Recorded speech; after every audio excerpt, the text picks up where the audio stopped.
The tale I'm about to share has been a hushed secret, confined solely within the walls of my immediate family. All of it unfolded in a terrifying span of mere minutes.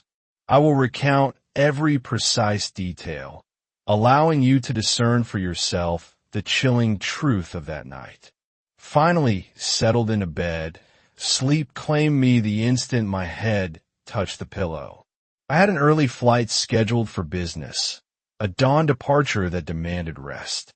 Suddenly, the silence shattered. I heard the unmistakable patter of our 8-year-old daughter, Elara, sprinting down the hall, then the sharp turn into our bedroom. "Not tonight, Elara," I murmured, a weary sigh escaping me. It was as if she possessed an internal clock, set to chime precisely when I had a business trip.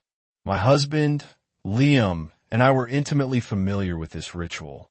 She always halted a few feet from my side of the bed, a small, spectral figure in the gloom, and whispered, "I don't feel good, Mommy." She was always careful not to rouse her father, who faced a day of patience and was notoriously swift to dismantle any schemes Elara might hatch to skip school. Exhausted, yet propelled by an instinctual maternal drive, I shifted into mom mode. I began the familiar litany of ailments.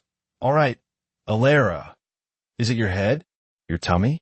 Are you too warm or too cold?" No answer came, only the profound silence that followed her question. I forced myself upright, my eyes struggling to adjust, and glanced at the digital glow of my alarm. 3:45 a.m.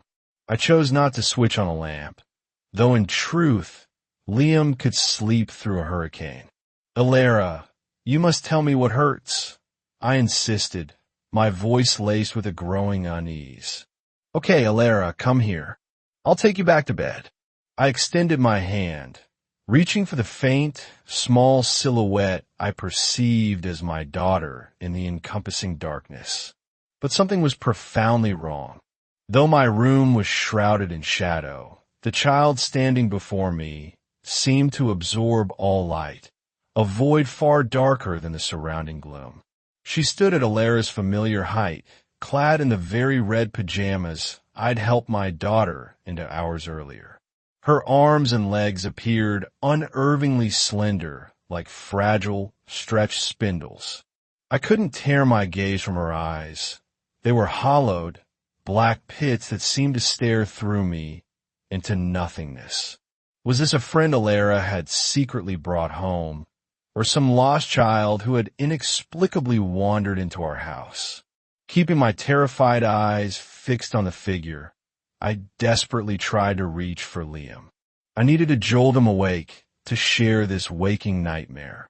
But he lay at the extreme edge of our king-size bed, just beyond my grasp without fully dislodging myself. And I found I couldn't move an inch. "Liam, wake up," I pleaded, my voice barely a whisper. "Liam, please wake up. Someone." My fingers finally brushed against Liam's shoulder, but the contact sent a jolt of something akin to dread through me. His skin felt unnaturally cool, almost stiff, as if he wasn't truly there, not truly present. And then, from the shadowy figure at the foot of the bed, a sound escaped, a soft, dry whisper, not of childhood complaint, but of something ancient and knowing. "He won't wake for you, Mother." My blood ran cold, not just from the voice, but from the sudden, chilling absence of any sound from my husband beside me. It was as if he had vanished into the darkness beside me, leaving only a shell. "It's here, Arthur, in our house. Wake up." My voice, a strangled whisper, barely escaped my throat. The figure, perfectly still in the dim light, now turned its head, its gaze impaling me. I leaned closer, a cold dread coiling in my gut, only to recoil in utter horror. This was no child. It was a grotesque mimicry, a thing of elongated, spindly limbs, swaying almost imperceptibly from side to side on its unnaturally thin feet, its mouth stretched into a silent, malevolent grin. From its throat, a guttural purr emerged, chillingly followed by a soft, familiar whimper. Lily's cry, perfectly replicated. My body trembled uncontrollably, a primal fear seizing me. Yet a desperate part of my mind screamed for logic. A dream, it insisted, a lucid nightmare. But how could I be dreaming? I was sitting bolt upright, the digital clock on the nightstand glowing a stark 3:17 a.m. My fingers traced the familiar contours of my face, my eyelids fluttering open and shut, confirming the undeniable. I was awake. Terrifyingly, utterly awake. What in the blazes are you two shrieking about? Arthur's voice, thick with sleep, cut through the tension. Some of us are trying to sleep, in case you forgot. But the moment his eyes met mine, the grogginess vanished, replaced by instant understanding of my profound distress. Mommy had a bad dream, sweetie, he murmured, his voice softening for Lily. You know how that feels. Mommy's just being a big crybaby. Lily's innocent giggle, a beacon in the darkness, reassured me she was all right, even as shame washed over me for waking them with such terror. Calm down, Eleanor, you're hysterical, Arthur urged. No, Arthur, something was really in our bedroom. I thought it was Lily, but it was monstrous, not human. He sighed, running a hand through his hair. Eleanor, it was a bad dream. Arthur, I know you can't grasp this, but I'm telling you, something evil stood right there, next to our bed, mimicking our daughter. He shook his head.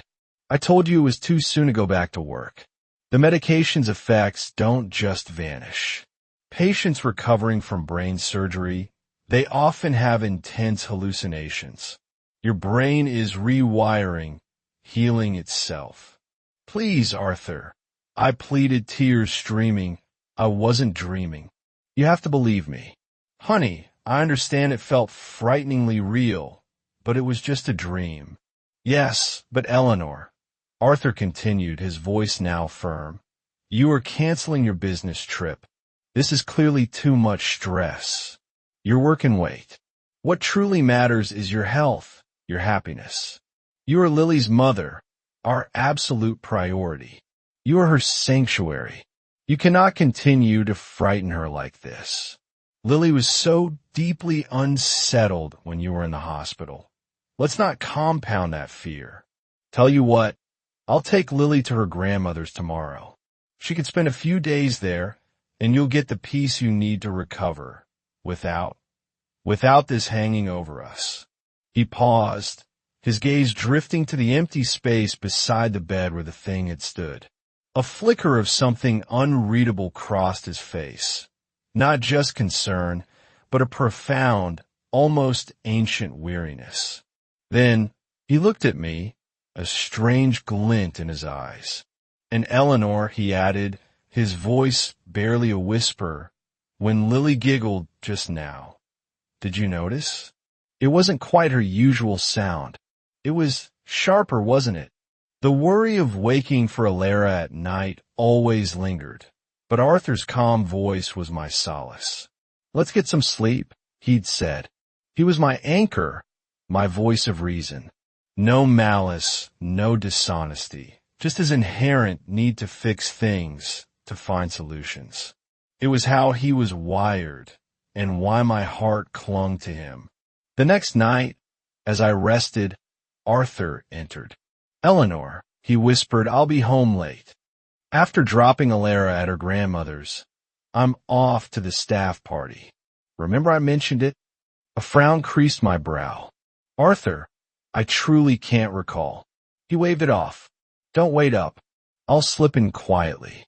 Just rest tonight, all right? And your pills? Did you take them? My memory fogged.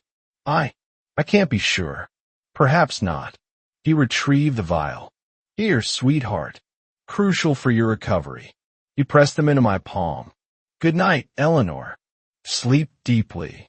A chilling whisper, then a frantic tug, jolted me awake. Mommy, wake up. Alara's voice, yet a tremor. Mommy, I don't feel good. Cold dread washed over me. This couldn't be Alara. My Alara was at her grandmother's. The face looming, lit by moonlight, was a twisted parody, the same horrific child from my nightmares. You aren't Alara, I gasped. Alara is with her grandmother. Who are you? The child's unervingly bright eyes held a strange glint. Mommy, I am Alara. I couldn't go to Granny's. I felt sick. No, you're lying. I cried. My husband took her. Mommy, I am Alara. The voice insisted, a chilling repetition. Mommy, I am Alara. Stop this monstrous charade. You are not my daughter. A guttural cry ripped from my soul. Oh no. The child's face melted, distorting into something ancient, unrecognizable. A whisper, not from her but from deep within, echoed. You killed her. You let this happen. My heart hammered, screaming no, but the child, or whatever it was, simply smiled a grotesque, knowing smile and whispered, Mommy, you psycho. The room spun. Was this a nightmare? Or had I finally broken? Suddenly, the scene fractured, replaced by an agonizing memory. Arthur's hurried voice. Packed everything, sweetheart. Little Alara, clutching her stomach, voice small. Daddy, I don't feel well. My tummy hurts. Arthur knelt, conflicted. Then Granny's isn't good tonight, darling. Rest here. We'll go tomorrow. He paused, eyes flicking toward my door. Don't wake your mother. She needs rest. I must leave, I'm late. He pressed a quick kiss. Good night, my little one. Good night, Daddy. Alara's faint reply echoed. The memory dissolved, leaving me alone in the terrifying dark. The child's grotesque smile burned into my mind. What had Arthur truly done? And where was my Alara?